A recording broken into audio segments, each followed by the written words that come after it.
Hi guys, welcome to our channel Sri Soft Solutions.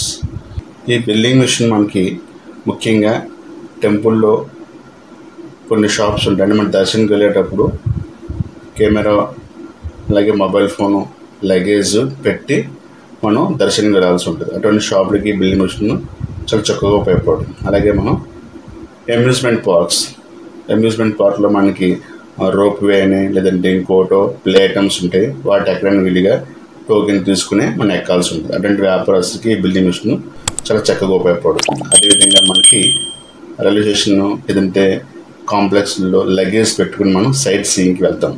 అటువంటి shops వాళ్ళు కూడా ఈ బిల్డింగ్ మిషన్ చాలా చక్కగా ఉపయోగపడుతుంది. దీన్ని మనం ఏ విధంగా ఆ వ్యాపారాలు ఉపయోగపడుతుంది అనేది మనం డీటెయిల్గా చూద్దాం.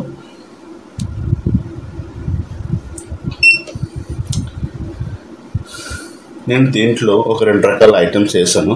1-2 కొట్టగానే మొబైల్ చూపిస్తుంది.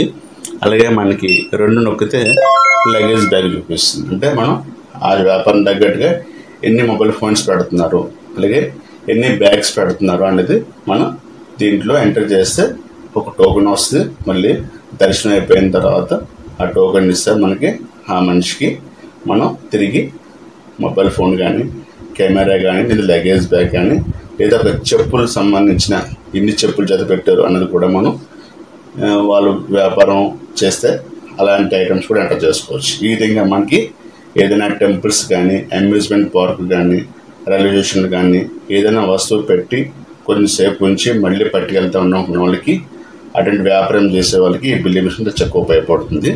నేను 2 ఐటమ్స్ వేసాను, మొబైల్ ఫోను అలాగే లగేజ్ బ్యాగ్. ఇప్పుడు మనం ఒక బిల్ వేసి చూద్దాం.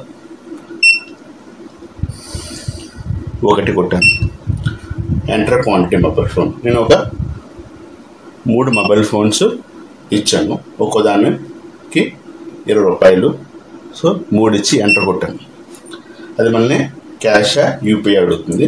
సో మనం క్యాష్ కట్టాలని క్యాష్ ఇవ్వచ్చు, లేదంటే యూపీఐ ఏదైనా స్కాన్ చేస్తామంటే స్కాన్ చేయని వీలుగా బిల్లు మీద యూపీఐ ప్రింట్ అయ్యి వస్తుంది క్యూఆర్ కోడ్. సో నేను ప్రస్తుతానికి క్యాష్ కొడదాం అనుకుంటున్నాను కాబట్టి 1 కొట్టాను. మనకి బిల్ అనేది వచ్చింది. అలాగే మనం లగేజ్ బ్యాగ్ పెట్టామనుకోండి, 2 లగేజ్ బ్యాగ్ క్వాంటిటీ అడుగుతుంది. 2 అయితే 2 బ్యాగులు. ఎంటర్ కొట్టు. మనకి క్యాష్ యూపీఐ అడుగుతుంది. మనం ప్రస్తుతానికి క్యాష్ చూసాం కాబట్టి యూపీఐ చూద్దాం. 2 నొక్కం. సో మనకి ఇక్కడ ఏమొస్తుంది, యూపీఐ అనేది ప్రింట్ అయ్యింది. అలాగే మనం మామూలుగా అయితే కనుక బిల్ ఈ విధంగా వస్తుంది. మనకి షాప్ నేము, డేటు, టైం వస్తుంది, నెంబర్ వస్తుంది. మొబైల్ ఫోన్ కాబట్టి 3, ఒక్కోటి 20 రూపాయలు, 60 రూపాయలు అయ్యింది. టోటల్ అమౌంట్ 60 రూపాయలు. ఈ విధంగా మనకి బిల్ అనేది వస్తుంది. ఇంకా మనకి దీంట్లో రిపోర్ట్స్ కూడా వస్తాయి. రిపోర్ట్స్లోకి మనం వెళ్తే కనుక బిల్ వైజ్ సమ్మరీ రిపోర్ట్ ఉందా, మనం బిల్ వైజ్ రిపోర్ట్ తీసుకుంటే కనుక మనకి ఇక్కడ చూసినట్టుగా బిల్ నెంబర్ 1 40 రూపీస్ అయింది, bill number 2 40 rupees, bill number 3 60. ఇలాగే మనకి బిల్ నెంబర్ వైజ్ మనకి రిపోర్ట్ కూడా వస్తుంది.